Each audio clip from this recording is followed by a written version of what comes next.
नमस्कार बेस्ट। जैसे कि आप देख रहे हैं कि हम बीएचयू के एक कैंपस में हैं और हमारे बीच में है डॉक्टर राहुल राज जी, जो कि बीएचयू में एक प्रोफेसर हैं और साथ में हैं उनके जो शोधार्थी हैं, उनके शिष्य, और साथ में आप भी उनके शिष्य हैं। तो आप थोड़ा सा एक मिनट के लिए अपना इंट्रोडक्शन दे दीजिए।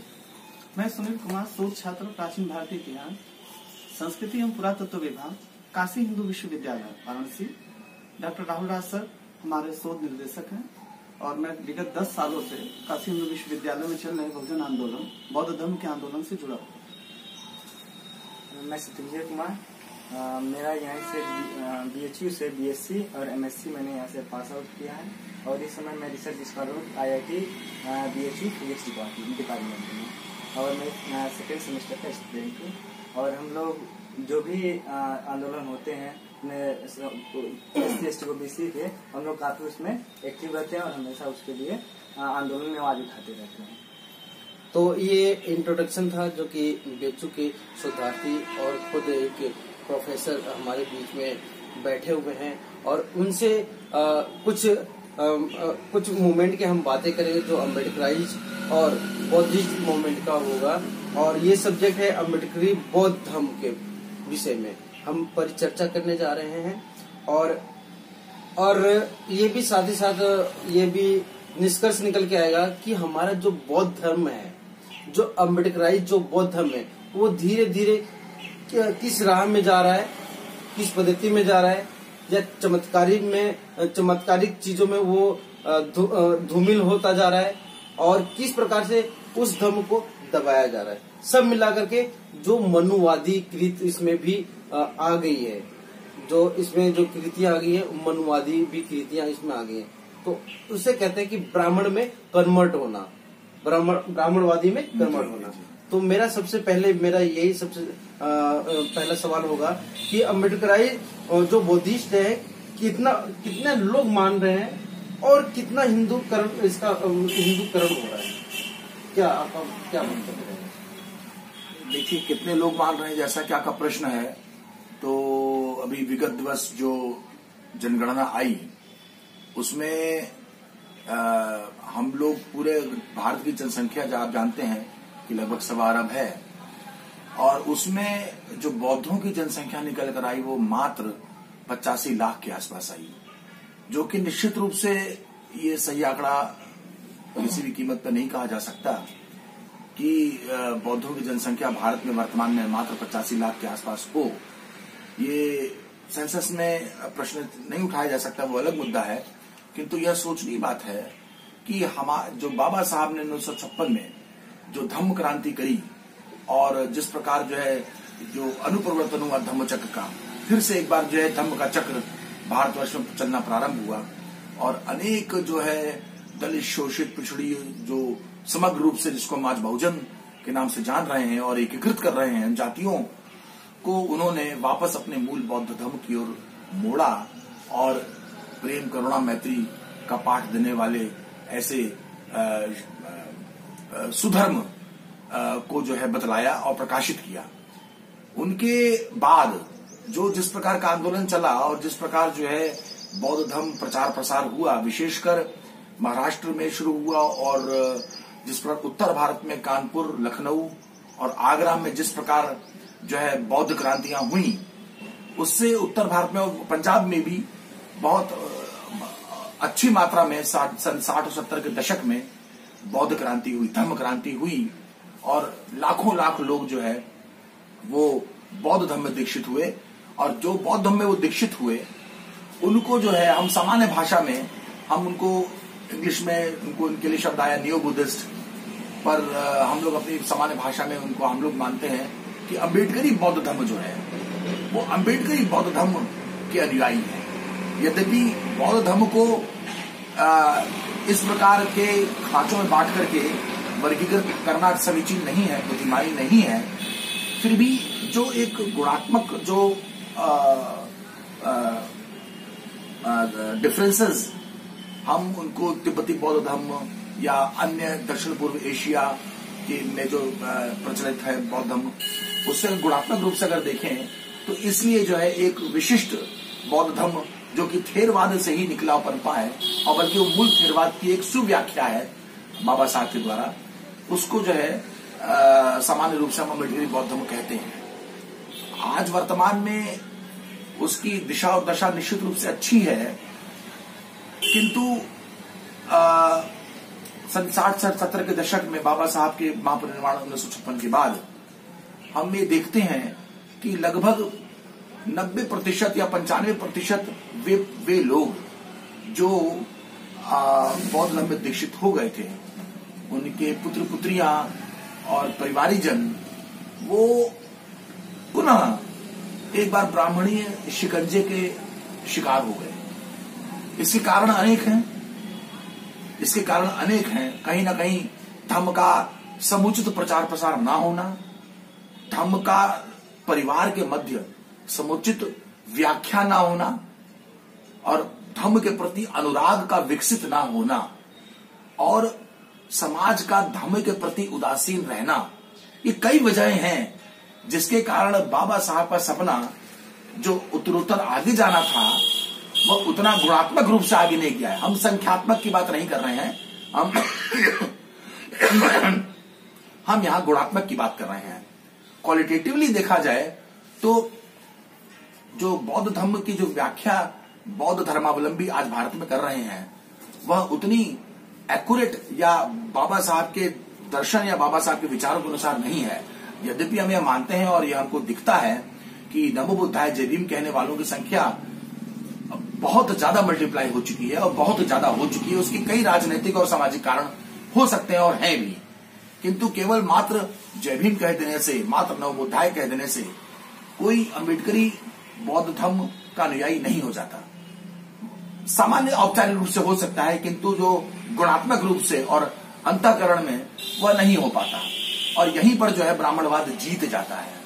ब्राह्मणवाद धीरे धीरे महिलाओं के माध्यम से घर में प्रवेश करता है, बाहर से दूसरे परिवार से आने वाली बहुओं के माध्यम से अपने घर के पुत्र का मोहल्ले के लड़कों के संग घूमने और रत जगा करने और वैष्णव माता इत्यादि इत्यादि में आसक्त हो जाने के माध्यम से तमाम ऐसे माध्यम हैं जिनसे आसक्त होकर जो आगामी पीढ़ी है वह अपने पिता के कहने पर ना चल करके धीरे धीरे वह फिर उसी ब्राह्मणवादी गर्त में गिर गई जहां से बाबा साहब ने निकाल के लाए थे।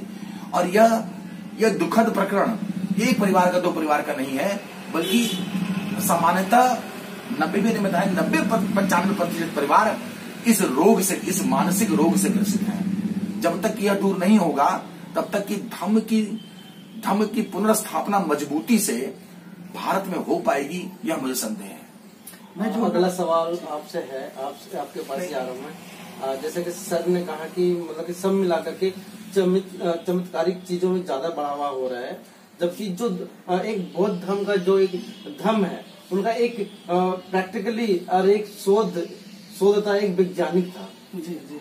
मगर अब उसका ठीक उल्टा हो रहा है, तो उसका मतलब क्या, मतलब कहाँ से कमी कैसे रही है, या अपने मतलब कि जो लीडरशिप जो अपने आप को जमा रहे उनके तरफ से कमी आ रही है, या उनको जो ज्ञान है उनको ठीक तरीके से नहीं दिया जा रहा है, क्या मानते हैं आप? आपके इस प्रश्न को और पहले के प्रश्न को दोनों को जोड़ते हुए मैं कहना चाहूंगा कि जो बाबा साहब अम्बेडकर की जो चिंता थी कि हम सार्वजनिक जीवन में धर्म को उद्घाटित करके लोगों को जोड़ने जा रहे हैं, किंतु कुछ ही समय के बाद उनका महापरिनिर्वाण हो गया।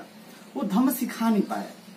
धर्म न सिखाने का इतना बड़ा दुष्परिणाम ये हुआ कि उनकी आने वाली पीढ़ियां, चाहे वो शिक्षा जगत में रही हो या नौकरियों में रही हो, राजनीति के क्षेत्र में रही हो, हर फील्ड में बाबा साहब अम्बेडकर का धर्म क्रांति का जो आंदोलन था, प्रॉपर न समझने की वजह से, चूंकि बाबा साहब ने नहीं सिखा पाए, इसीलिए ये लोग प्रतीकात्मक और आंशिक प्रदर्शनात्मक स्तर तक ही समझते रह गए और उतना तक ही वो सीखे और 10 सालों तक वो चलता रहा। किंतु जैसा कि सर ने कहा कि लगभग 20-25 सालों के दरमियान वो जो पीढ़ियां वो जो परिवार बदले थे, अब पुनः वो हिंदूकरण उनका हो गया, वो ब्राह्मणवाद के आगोश में आ गए हैं।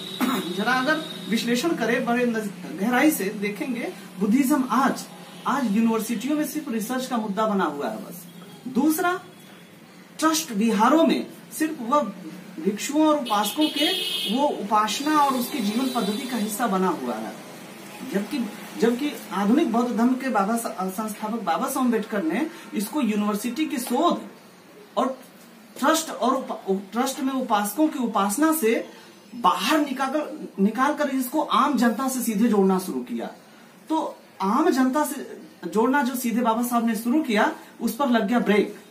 और आज की स्थिति यह है, जो अभी सेंसस की बात सर कर रहे थे, बौद्ध धर्म 6 नंबर पर आ रहा है वो जनसंख्या के मामले में, और यहाँ तक उसका शैक्षिक ग्रोथ भी ईसाई धर्म के बहुत पीछे है। जैसा कि ईसाई धर्म बहुत अल्पसंख्यक में है, उससे भी ज्यादा बदतर स्थिति बौद्धों की हो गई। अल्पसंख्यक कहाँ पे, इंडिया में या भारत में बौद्धों की वैसे देखा जाए तो वैचारिक ग्राउंड पर इनकी संख्या 25 करोड़ से भी ऊपर है, 30 करोड़ से भी ऊपर है, किंतु ऑन पेपर इनकी स्थिति 85 लाख ही दर्ज है वर्तमान जो 2011 का सेंसस है।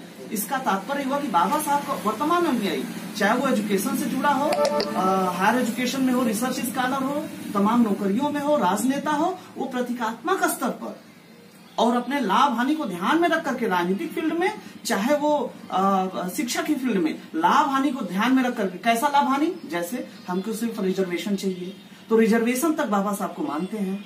पर बाबा साहब अम्बेडकर ने पूरे समुदाय या पूरे जमात की मुक्ति का जो एक हथियार, मुक्ति के लिए जो बौद्ध धर्म को हथियार के तौर पर यूज किया था, इस प्रश्न के मुद्दे पर उनके अनुयायी और साथ साथ मानवतावादी अन्य समाज के अनुयायी उस मूल बात को किनारे कर दिए हैं। ये पराभव का कारण प्रश्न आपसे है कि आप इनकी बातों से कितना सहमत है, जबकि जो इन्होंने जो निचोड़ बताई है पूरी, कि कहीं न कहीं एक लाभ छिपा हुआ है, जो कि लाभ प्राप्त करते हैं अपने जो भी शेड्यूल कास्ट का जो भी सर्टिफिकेट है या किसी भी तरह से आरक्षण लेकर के लाभ उठाते हैं, मगर वो कहीं न कहीं वो बौद्धिस्ट भी है। और वो बौद्धिस्ट, अगला क्वेश्चन है कि वो बौद्धिस्ट कहीं न कहीं वो हिंदुत्व में परिवर्तन हो गया, मतलब कि बौद्धिस्ट भी है और हिंदू भी है। तो क्या मानते हैं आप? सर, जैसे B.R. अम्बेडकर जब तक थे, उन्होंने जब तक आंदोलन चलाया बुद्धिज्म का, तब तो उसका कोई ओरिजिनल बुद्धिज्म था वो उस मेन स्ट्रीम उसको लेके चलते थे। लेकिन जैसे उनके परिनिर्वाण के बाद टोटली बुद्धिज्म को डाइवर्ट कर दिया गया है अपने राह से, जो उसका ओरिजिनल है, जो कि हम लोग चाइना में या और थाईलैंड में और जगह देखते हैं हम लोग, श्रीलंका में, नेपाल में, तो दरअसल वो बुद्धिज्म अब नहीं रहा। अब इसका पॉलिटिकल वजह से डायरेक्शन मोड़ दिया गया है, और इसमें वही ब्राह्मणिज्म और सारी चीजें, मूर्ति पूजा और तरीके से इसमें घुसा दिया गया है, जो कि हम लोग मॉडिफाइड रूप देखते हैं। और एक्चुअल में जो जैसे अभी सर बोल रहे थे कि B.R. अम्बेडकर के बाद कोई बताने वाला नहीं मिला कि कौन कैसे इसको हम लोग प्रोसीड करें, तो उसी की आज कमी है कि टोटली हम लोगों को डायरेक्शन मुड़ चुका है बुद्धिज्म में। एक नए तरीके से पेश करने की जरूरत है हमारे समाज में, और ओरिजिनल जो बुद्धिज्म है उसको पेश करने की जरूरत है, ताकि लोग समझे जो गौतम बुद्ध बोले थे कि पहले जानो उसके बाद मानो, न कि जो चीज हम लोग नहीं जानते उसको मानने लगे। तो उसको आज लाने की जरूरत है। सर से एक आखिरी क्वेश्चन है कि वर्तमान समय में जो बौद्धिस्ट लोगों की क्या चुनौतियां क्या है, उनके ऊपर क्या क्या चुनौतियां?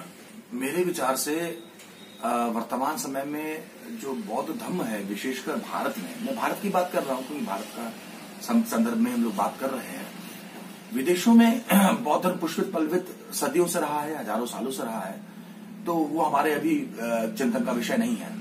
हमारे विमर्श का विषय है कि भारत में जिस प्रकार का बौद्ध धर्म बाबा साहब ने उसको बीजारोपित किया और बौद्ध धम्म चक्र का जो अनुपरिवर्तन किया, क्या वह सही दिशा में जा रहा है? क्या वह उत्तरोत्तर आगे बढ़ रहा है? क्या वह हमारे राजनीतिक, सामाजिक, धार्मिक, आर्थिक उन्नति के लिए मार्ग प्रशस्त कर रहा है, हमें सशक्त कर रहा है, जो कि धर्म का एक बहुत बड़ा लक्ष्य है? अगर हम इसमें देखें तो हम ये पाते हैं कि धर्म की सुव्याख्या ना कर पाने के कारण और धर्म की सुव्याख्या करने की पद्धति और व्यवस्था के ना होने के कारण एक वैक्यूम आया है, एक निर्वात आया है। उपासकों और भिक्षुओं के मध्य एक स्वस्थ संवाद ना होने के कारण, उपोषित परंपरा के लोप हो जाने के कारण, धम्म चर्चाओं के लोप हो जाने के कारण एक ऐसी स्थिति आई है कि बौद्ध धम्म केवल व्यक्ति जो है त्रिशरण पंचशील तक ही सिमट के रह गया, उसको लगता है यही बौद्ध धम्म है, बल्कि धम्म का सार तत्व इससे कहीं ज्यादा आगे है। धम्म के प्रति आपका जो प्रेम है, जो स्नेह है, वह तब तक नहीं जग सकता जब तक कि आप उसको सही तरीके से सार तत्व उसका जान न जाए।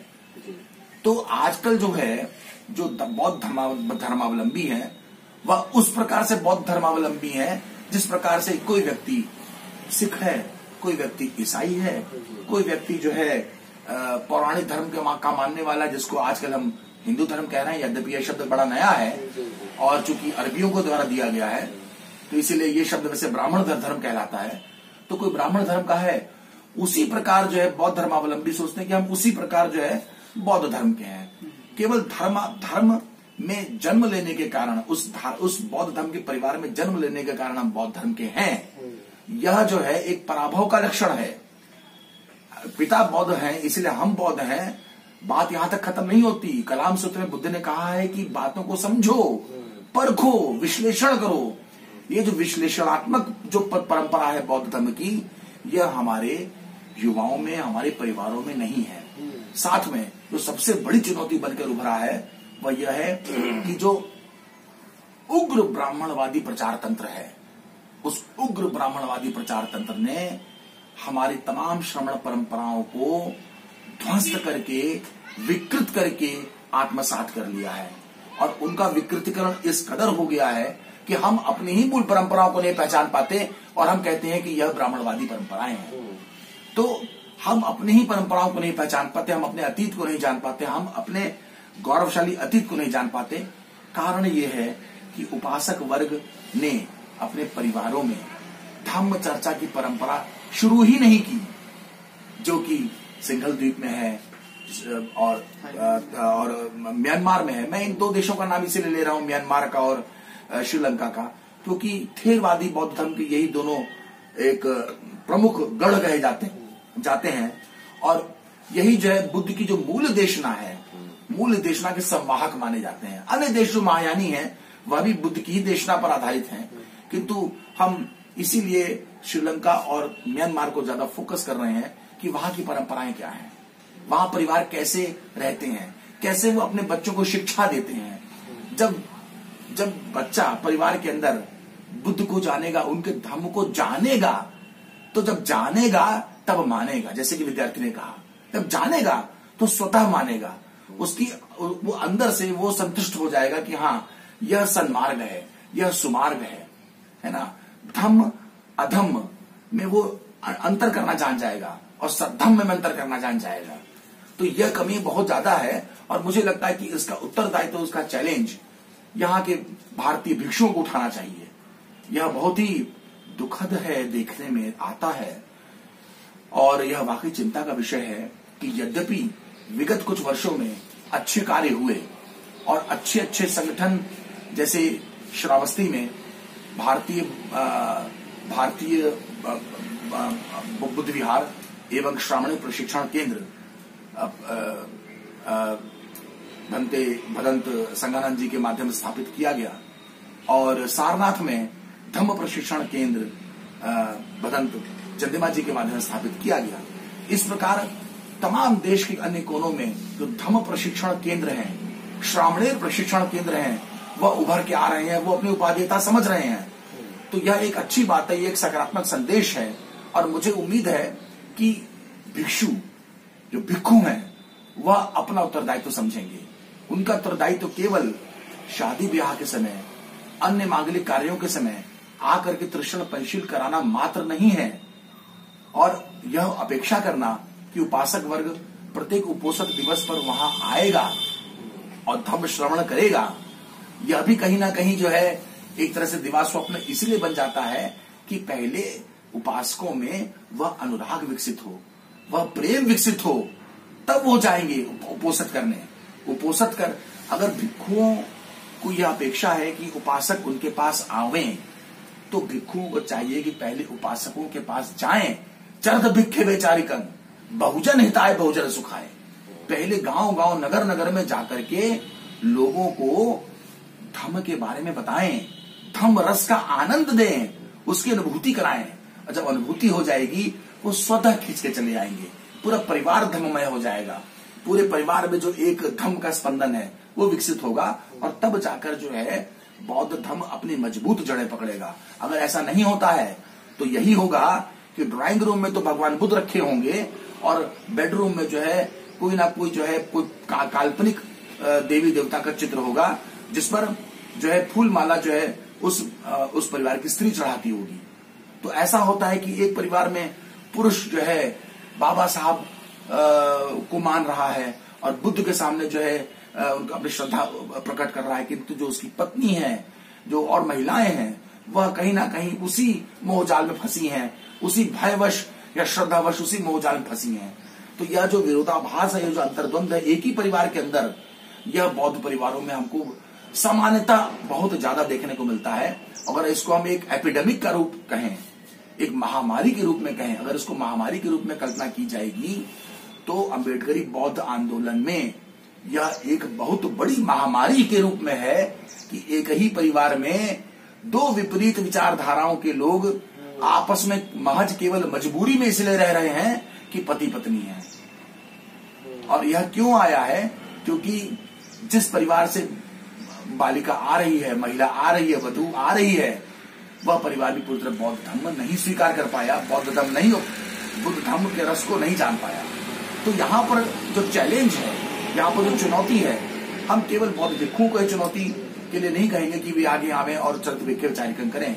यह उपासकों को, हम जैसे शिक्षकों का भी काम है, इन युवाओं जैसे का भी काम है कि हम सबका भी काम है अपने स्तर से यथाशक्ति, यथासंभव जितना हो सके हम धर्म का प्रचार प्रसार करें, कुशल बातें बताएं लोगों को कल्याणकारी बातें बताएं और धर्म के प्रति उनको अनुरक्त करें। तब जाकर जो है वो धर्म से अच्छी तरह जुड़ेंगे और तब परिवार में धर्म के स्पंदन आएंगे। अगर ऐसा नहीं होता है तो केवल जिस प्रकार आज वर्तमान में आप देख रहे हैं कि जय भीम करने वालों की संख्या जितनी बढ़ गई है, उसमें से 1/10 भी बाबा साहब को पढ़े नहीं है। 1/10 मैंने ज्यादा बोल दिया। अगर हम उसको 1% कहें, और मुझे लगता है 1% भी बहुत ज्यादा होगा, अगर 0.01% कहें तो ज्यादा समीचीन होगा कि जो जितनी जनसंख्या जय भीम बोल रही है उसमें 0.01% ने भी बाबा साहब के साहित्य को मूल रूप से पढ़ा होगा। मुझे डाउट है, मुझे शंका है इस बात। यही आश्रय है पराभव का। अगला प्रश्न आप दोनों से साथ में कि ये जो धर्म है तथागत बुद्ध की, ये क्या प्रगति से फैल या स्थिर प्रगति से फैल रहा है या अभी वहीं पे मतलब कि वहां से उसका माइनस में जा रहा है, मतलब कि वो घटता जा रहा है? क्या है इन तीनों में से कौन सा ऑप्शन चूज करेंगे? देखिए, आपको उसका निवारण जी बड़ा अच्छा सवाल है। वर्तमान में इस समय बौद्ध धर्म का आंदोलन युवाओं की वजह से थोड़ा जोर पकड़ा है। ये बात नोट करने वाली है। वो इसलिए जोर पकड़ा है क्योंकि सोशल मीडिया, अल्टरनेटिव जो मीडिया आई है, जो तबाही कर दिया था मेन मीडिया ने, उसकी भरपाई जो सोशल मीडिया कर, ये सोशल मीडिया से पढ़ा हुआ यूनिवर्सिटी का तमाम युवा वो पढ़ लिख करके अपनी जड़ें खोज रहा है। तो सोशल मीडिया के जरिए अपने तर्क और बुद्धि से चीजों का विश्लेषण करके उसको सर्कुलेट कर रहा है। तो एक सोशल मीडिया का एक यहाँ पर देन आया है। दूसरा चीज ये है कि उत्तर भारत में देखा जाए तो जो बीएसपी की सरकार बनी, प्रश्न के संदर्भ में बीएसपी का नाम लेना इसलिए जरूरी है कि बहन मायावती ने उन्होंने जो विरासत तैयार किया, उस विरासत को तैयार करने में सबसे बड़ी देन मान्यवर कांसीराम साहब की रही। और मान्यवर कांसीराम साहब जिस बुद्ध धम्म और बौद्ध विरासत की पहचान को राजनीति में अप्लाई करने से हमारे राजनीतिक युवा डरते थे, मान्यवर कांसीराम साहब ने सफलतापूर्वक उसका प्रयोग करके दिखाया और यहाँ से एक उत्साह पैदा हुआ कि हाँ, हम अपनी पहचान, अपनी विरासत और अपनी जो प्रतिमान है उसको राजनीति में प्रयोग कर सकते हैं। बहन मायावती अपने शासनकाल के दरमियान अशोक की उस नीति को थोड़ा बहुत और काफी हद तक स्थापत्य कला में जो मूर्त रूप करके दिखाया, स्थापित करके दिखाया, इसका एक सकारात्मक असर हुआ कि जो राजनीति और प्रशासन में जो लोग गए हैं, जो तमाम दलित पिछड़े वर्ग के, वो लोग अपने आप को जोड़ रहे हैं, चीजों की बात कर रहे हैं। लेकिन खतरा बात न ये यहाँ पे साफ साफ मतलब और ज्यादा लंबी बात नहीं, सिर्फ ये जो मेरा 3 ऑप्शन है, उन तीनों ऑप्शन में से कि प्रगति से फैल रहा है या स्थिरता है या घट रहा है। देखिए संतोषजनक ही कहेंगे, संतोषजनक ही कहेंगे, क्योंकि जैसा एक्सपेक्टेशन अपेक्षा रही है वैसा चल नहीं रहा है ना। और वह बौद्धिक ग्राउंड पर क्वालिटेटिव जो डेवलपमेंट के दृष्टिकोण से अगर देखा जाए, गुणात्मक प्रगति के दृष्टिकोण से अगर देखा जाए तो वो उतना फैल नहीं रहा है। इसलिए 2-3 बातें उभर करके आई है। समसामयिक जो अभी विमर्श हुआ है उसमें 2-3 बातें उभर के आई है कि हमारा बहुजन समाज के जो धनाढ्य लोग हैं वो उभर करके आए, वो यूनिवर्सिटी तैयार करें। बहुजन समाज के लोग, जैसा कि अभी तर्क दिया जा रहा है कि बहुजन समाज के जो धनाढ्य लोग हैं वो मीडिया स्थापित करें, ठीक उसी प्रकार से ऐसा कहा जा रहा है। मैं तर्क दूंगा इसके पीछे मैं एविडेंस दूंगा कि किस प्रकार से धनाढ्य लोग जब बढ़ चढ़ करके ऊपर आगे आएंगे तो कैसे भ्रम फैलेगा।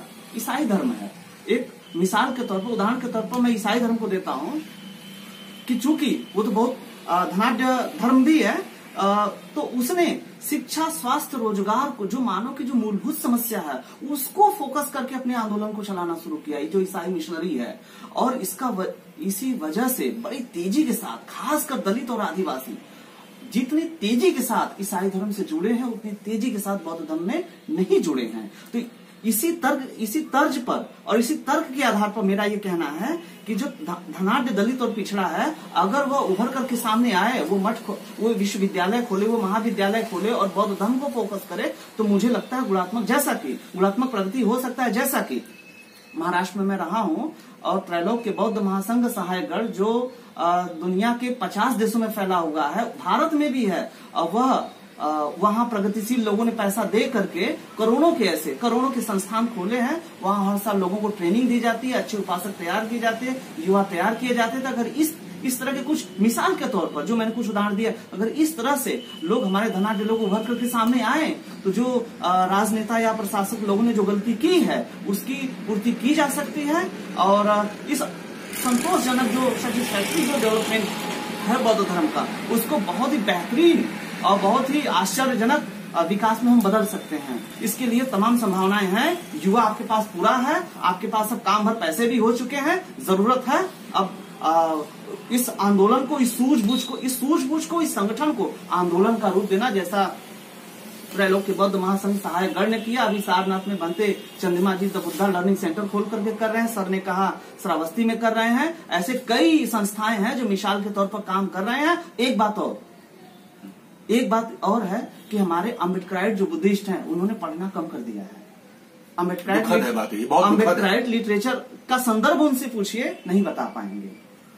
और उससे ज्यादा दुखद क्या है, बुद्धिस्ट लिटरेचर हमको पता ही नहीं है, बौद्ध धर्म क्या है पता ही नहीं है। इसीलिए ज्यादा शोध करने की जरूरत है। इस पर एक मुफ्त अधिकार आरएसएस का तमाम यूनिवर्सिटियों में हो गया, क्योंकि सारे जितने आपके बुद्धिज्म के, अम्बेडकराइट बुद्धिज्म के जितने व्याख्याकार हैं सब आरएसएस के हैं। तो ये हमें चुनौती को देखना पड़ेगा, हमें आगे आना पड़ेगा। राजनीति जी की बात को मैं और अनुमोदन करूंगा कि बाबा साहब ने कहा था एजुकेट पहला, एजुकेट, एजुटेट, ऑर्गेनाइज। एजुकेट पहले कहा था। एजुकेट के 2 अर्थ हैं, शिक्षित बनो और शिक्षित करो। और अभी सुनील जी ने बड़ी सही बात कही, सटीक बात कही, सीधे मर्ज को पकड़ लिया एक कुशल चिकित्सक की भांति कि हमारे लोगों ने पढ़ना कम कर दिया। बंद नहीं किया, लगभग बंद ही कर दिया कह लीजिए, पर पढ़ना कम कर दिया है। ये बिल्कुल सच बात है, ये स्वीकारना ही पड़ेगा। हमारे बाबा साहब, हमारे लोगों ने अपने साहित्य को, बौद्ध साहित्य को, यद्यपि संख्या अब ज्यादा हो रही है पढ़ने वालों की, पर उस तरह पढ़ना बंद कर दिया है जिस प्रकार सन 60 के हमारे जो प्रथम पीढ़ी के जो अम्बेडकराइट आंदोलन के लोग थे वो पढ़ते थे। तो ये सुनील जी ने बिल्कुल सही कहा कि हमारे लोगों ने पढ़ना कम कर दिया। एक सवाल आता है राजनीति के ऊपर जी, जब आपने अपने वक्तव्य के माध्यम से आपने आरएसएस का नाम लिया, तो उसमें से एक आपसे प्रश्न मैं पूछना चाहूंगा कि हमारे जो बहुजन समाज में है बहुत सारे मतलब कि संगठन है बड़े बड़े लेवल में, फिर भी अपना ये बहुजन समाज का कोई भी आज तक सत्य में नहीं आया, केंद्र में नहीं आया जी। और जो आरएसएस मात्र पूरे भारत में फैला है, या मतलब कहें मतलब कि हर जगह फैला हुआ है, हमारे और आपके बीच में कहीं ना कहीं आरएसएस की बातें आ जाती है, और वो समता सैनिक दल वो कहीं ना कहीं वो विलुप्त होता जा रहा है। और ये जो आरएसएस है वो हिंदुत्व का जो अब नाम लेकर के, हिंदुत्व का सहारा लेकर के वो आगे बढ़ रहा है, और उनकी पार्टी जो बीजेपी साथ दे रही है और कह लें कांग्रेस भी इन्वॉल्व है इसमें, है ना। तो वो मात्र एक संगठन के द्वारा ही इतना कामयाबी पाई है। तो अपने संगठन को ऐसा नहीं सोचना चाहिए। हाँ, देखिए एक लंबे गैप के बाद माननीय कांसीराम के राजनीति में ऐसे कई प्रश्न के उत्तर देखने को मिलेंगे, जैसा आप प्रश्न किए हैं कि तमाम छोटी पिछड़ी दलित शोषित समाज से कोई ऐसा आदमी और उसका संगठन प्रदेश और देश पर हुकूमत करने का लालसा देखे, ऐसा कुछ संकेत लक्षण और काफी कुछ हद तक धरती पर थोड़ा बहुत उतरता दिखा था माननीय कांसीराम साहब ने। आप देखेंगे कि कई जातियां, पटेल, मौर्य, निषाद, राजभर, जाटव और तमाम ऐसी एससी की तमाम जातियां, कनौजिया, तमाम ऐसी जातियां, पासवान, सोनकर, ये एक छत के नीचे माननीय कांसीराम साहब वाम सेव और DS4 के बैनर तले वो लाने में कामयाब हुए।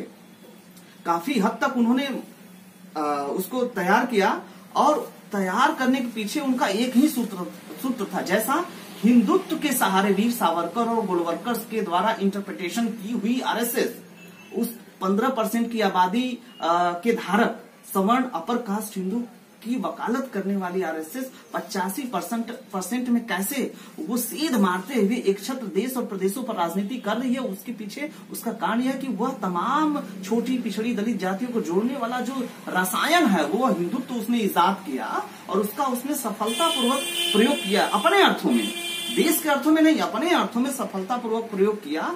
और उसका काउंटर माननीय कांसीराम साहब के सोशल जस्टिस के मूवमेंट में दिखता है। कहीं न कहीं ये सोशल जस्टिस हमारा कमजोर होगा। और तमाम एक बात और जोड़ दें कि पिछड़े जो समाज 52 या 55% आबादी धारक है, वह आजादी से पहले और आजादी के बाद भी कभी भी अपने मैन पावर, मनी पावर, अपने कल्चरल पावर को कभी इस्तेमाल नहीं किया। इस्तेमाल करना कांसीराम साहब जैसे लोगों ने सिखाया। हाँ, रामस्वरूप वर्मा को जोड़ सकते हैं, जयशंकर प्रसाद कुशवाहा को जोड़ सकते हैं, किंतु मुझे लगता है हिंदुत्व का मतलब उसको काउंटर करना का उस सोशल जस्टिस और तमाम पिछड़ी दलित जातियों को एक छत्र पर लाने का जो रसायन है, या तो हमने कमजोर किया या उसको हम कहीं ना कहीं उसको पीछे छोड़ा है। यही वजह है कि हम शासन नहीं कर पा रहे हैं। आज इसकी जरूरत है कि हम सोशल जस्टिस के तत्वाधान में हम इस काम को अंजाम दे कर सकते हैं, संभावनाएं हैं, मेरा ऐसा मानना है।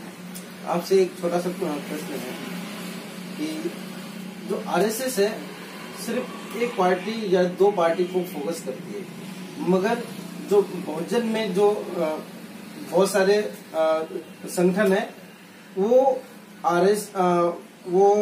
बीजेपी और कांग्रेस को भी सपोर्ट कर रहे हैं। तो क्या ये दोहरी राजनीति या दोहरी मतलब कि मापदंड, क्या इस पे क्या आपका वक्तव्य रहेगा? क्या समझते हैं मतलब कि इस तरीके के संगठन को लेकर के आपका क्या वक्तव्य रहेगा? सर, जैसे कि हम लोग आरएसएस की जब बात करते हैं तो उसके हिस्ट्री में थोड़ा देखें, जब उसका स्थापना हुआ 19 नहीं, हम आरएसएस की बात नहीं कर रहे हैं, हम अपने संगठन करते हैं जो सपोर्ट करते हैं उन लोगों को, जो हमारे आपके बीच में बैठे हुए कार्य कर रहे हैं। वही अज्ञानता की कमी है जो है। हमारे जो संगठन जो है परोक्ष रूप से, प्रकारांतर रूप से वो एक मोहरा बन जा रहे हैं, जो वो केवल अज्ञानता की कमी है, स्वार्थ की कमी भी है। वो स्वार्थ तो है ही, स्वार्थ तो से लबरेज भी है। हमको लग रहा है कि जैसे जैसे हम बाबा साहब का जो एजुकेट का जो सिद्धांत है उसको अपनाएंगे, हमारा समाज जब सही से पढ़ेगा। अभी सुनील जी ने कहा कि हमारे लोगों ने पढ़ना कम कर दिया है, बिल्कुल सच बात है। ये सारी कमियां, सारी बीमारी तभी आती है जब उसका निदान, उसका जो भेषज है, उसका जो रेमेडी है वो आप नहीं लेते। रेमेडी है बाबा साहब के खुद के राइटिंग एंड स्पीचेस। कितने घरों में आप जाए बाबा साहब के राइटिंग एंड स्पीचेस जो कि महाराष्ट्र सरकार ने छापा, भारत सरकार ने छापा, कितने घरों में आप पाएंगे उसको? है लोगों के पास बुद्धन धम्मा अगर होगी भी, कितने लोगों ने उसको कवर टू कवर पढ़ा है। तो ये सारी बातें हैं कि हमारे संगठन जो हैं वो प्रयुक्त हो रहे हैं, होंगे भी। वो एक एक करके उनके एक एक आदमी को वो इन प्रकार साम दाम दंड भेद भय दिखाना, ब्लैकमेल कर लेना, तमाम रास्ते हैं। और ये सब तमाम ब्राह्मणवादी चाणक्य नीति के रास्ते हैं जिनको अपना करके जो है वो आंतरिक फूट डाल करके हमारे संगठनों को कमजोर करने का उनका प्रयास रहता है। और क्यों ना हो, मैं कहता हूं वो बिल्कुल सही कर रहे हैं। मुझे लगता है कि वो बहुत ईमानदार, बहुत मेहनती, बहुत कर्मठ हैं। मैं आरएसएस की बात कर रहा हूँ। बहुत ही ईमानदार हैं, बहुत कर्मठ हैं, बहुत मेहनती हैं, बहुत सोचते हैं, बहुत समर्पित हैं अपने लक्ष्य के लिए। तो किसने मना किया है हमारे संगठनों को कि ईमानदार ना हो, संगठित ना हो, समर्पित ना हो, ना सोचो? ये तो हम लोग की कमी है। हम दूसरों को ब्लेम ना करके अपने अंदर झांकें, हमारे संगठन अपने अंदर झांकें। और संगठन कार्यकर्ताओं से बनता है। हमारे कार्यकर्ता एक एक करके जो है वो इतने स्वयं परिवार से या बौद्धिक रूप से कमजोर हैं कि बस पद की लालसा में संगठन बन गया और बड़े बड़े बैनर और बड़े बड़े मोहर बना ली, किंतु काम जो धरातल पे कुछ नहीं होता। इसलिए अम्बेडकरी आंदोलन को जो धक्का लग रहा है, गुणात्मक धक्का, मैं संख्यात्मक की बात नहीं कर रहा हूँ। संख्या में अगर आप कहिए तो अगर आज बहन जी अगर एक आवाहन करने केवल, तो लाखों की संख्या में सारे जिलों से, पूरे उत्तर प्रदेश ही नहीं बल्कि उत्तरी भारत से लाखों की संख्या में लोग जो है सड़क उतर आएंगे। ये हमारी राजनीतिक ताकत बन गई। माननीय काशीराम जी ने बना दी हमारी ताकत। किंतु हम धार्मिक पक्ष पर कहाँ खड़े हैं, हम वैचारिक स्तर पे कहाँ खड़े हैं? हम शून्य हो रहे हैं। हमारे लोगों ने पढ़ना बंद कर दिया है, अपना साहित्य पढ़ना बंद कर दिया है। यह बहुत सोचनीय बात है, क्योंकि राजनीतिक सत्ता चिरकाल तक नहीं चलती, किंतु धम्म सत्ता जो है वह जो है बहुत परिवार में पीढ़ियों तक चलती है। वह परंपरा नहीं बन पाई। हमने जय भीम तो कह लिया, हाथ में जो है हमने पंचशील तो पकड़ लिया, किंतु जो है हम अपने बच्चों को संस्कार नहीं दे पा रहे हैं। हम वो सिस्टम डेवलप नहीं कर पा रहे हैं जिसमें हमारे बच्चे उस संस्कार को पा सकें और संस्कार को पाकर एक सही तरीके से बौद्ध बन सकें। मैं 2 लाइन जोड़ना चाहूंगा इसी संदर्भ में। मेरा आरएसएस ने बड़े अच्छे तरह से नोटिस किया यूनिवर्सिटी में। हम लोग इस चीज को बड़े ध्यान से रीड करते हैं। बड़े ध्यान से आरएसएस ने नोटिस किया कि बहुजन समाज में मिशनरी जीवन जीने वालों की कमी हो गई। नेताओं की बात कर रहा हूँ, लीडर की बात। लीडरों में सार्वजनिक जीवन जीने की ये कमी आ गई है और वो उनकी जो कमी आ गई है और वो जीवन जीना नहीं चाहते और वो बहुत पीछे हैं। इसी को उसने मुद्दा बना लिया। उसने क्या किया कि ऐसे बहुजन समाज के तमाम नेता, नाम नहीं लूंगा किसी का, ऐसे तमाम नेता जो व्यक्ति केंद्रित स्वहित की राजनीति करते चले गए, आरएसएस ने और उसकी भाजपा ने आसानी से उनको गोटियां फेंक करके अपने पाले में ला दिया। ये बहुत बड़ी ऐतिहासिक भूल हुई कि हमारे जो नेता जो सार्वजनिक जिंदगी जीते थे, है ना, वो सार्वजनिक जिंदगी न जी करके अब व्यक्ति वो 2-4 सीटें मिल जाए अलायंस में वगैरह वगैरह, ये तो इसको नोटिस किया आरएसएस ने। फिर हम देखेंगे, तरीके की बात करेंगे। एक पॉइंट ये, दूसरा तरीके की बात करेंगे कि जैसे उदाहरण देते हैं, बहन मायावती अभी सोशल मीडिया पर लौटी क्या है, जुड़ी है पहली बार ट्विटर पर, और तेजी से उनका युवा उनसे जुड़ रहा है। वो अपने गार्जियन को पा करके बहुत ही खुश है और डायरेक्ट डायलॉग करना चाहता है। इसलिए खुश है कि क्योंकि बहन जी की नजर में पूरा भारत जो है वो कैसे बदल रहा है। तो आज जैसे बहन मायावती को आज ये बात समझ में आ रही है कि सोशल मीडिया की कितनी उपादेयता थी। आज जब बहन जी हाथ रखी तो उनका समाज हाथों हाथ लिया। ठीक इसी प्रकार से क्या बहन जी को ये पता नहीं है? मैं बहन जी का नाम इसलिए ले रहा हूँ क्योंकि बहन मायावती जी आज भारत की सबसे बड़ी प्रबुद्ध मानी जाने वाली पार्टी, बड़ी पार्टी की आज बड़ी नेता हैं। अगर वो उनके जैसा आज इसमें कोई नहीं, इसलिए मैं उनका नाम ले रहा हूँ, आलोचना के संदर्भ में नहीं, मिसाल के तौर पर, उदाहरण के तौर पर। अगर बहन मायावती जी तमाम शिक्षित प्रशिक्षित शिक्षित प्रोफेसर शोधार्थियों को एक स्टूडेंट या ऐसे नॉन पॉलिटिकल ऑर्गेनाइजेशन के जरिए अगर आह्वान कर दें तो जैसे वो सोशल मीडिया पर लौटे लोग हाथों हाथ उठाए हैं, शायद मुझे लगता है कि वो जो ब्रेन स्टॉर्मिंग का काम, जो बुद्धि का खुराक देने का काम है, लोगों को घर घर जाकर के लोगों को जोड़ने का जो काम है, जो बामसेब जैसा संगठन करता था, आज बीएसपी का बामसेब जैसा कमजोर हो गया है, वो काम किया जा सकता है। तो ये जो तरीका हम लोगों ने जो बहुत ही ट्रेडिशनल तरीका यूज किया, उसको भी आरएसएस ने नोट डाउन किया कि ये लोगों का तरीका भी गड़बड़ है, ये लोग व्यक्ति केंद्रित भी होते जा रहे हैं। वो सारे कमियों को आरएसएस ने रीड करके उसका तो एक सूत्रकार जैसा सर ने कहा, जैसा रतन लाल सर भी बोलते हैं कि आरएसएस बड़ी ईमानदारी से 80-90 साल से उसको हिंदू राष्ट्र बनाना है, वो कर रहे हैं। अगर हमें लोकतांत्रिक देश बनाना है, भारत जैसा कि बाबा साहब कहते थे, we are going to making a nation, तो भारत को कहते थे कि हम भारत राष्ट्र नहीं है, हम लोग भारत राष्ट्र बनाने की दिशा में कार्यरत हैं, प्रक्रिया में, हाँ प्रक्रिया में हैं। तो अगर हम राष्ट्र बनाने की प्रक्रिया में हैं और आरएसएस को काउंटर करना चाहते, जैसे वो 70-80 साल से काम कर रहा है, तो हम कर नहीं सकते। तो मुझे लगता है जो 2 बातें मैंने की है वो बहुत इम्पोर्टेंट है। बहुत बढ़िया, बहुत अच्छा रहा। और इस सब्जेक्ट से थोड़ा सा अलग एक सब्जेक्ट जो कि देश में, जो भारत देश में सबसे अहम सवाल है जो उठ रहा है कि भारत का जो कॉन्स्टिट्यूशन है उस पर अटैक किया जा रहा है, उसकी प्रतिलिपियों को जलाया गया और कहीं न कहीं इसे अंदरूनी तरीके से इसे खत्म करने का मतलब कि जरिया भी तैयार कर लिया है। और यहाँ तक जो भोजनों को, जो शिक्षा का जो द्वार है उसे भी बंद किया जा रहा है।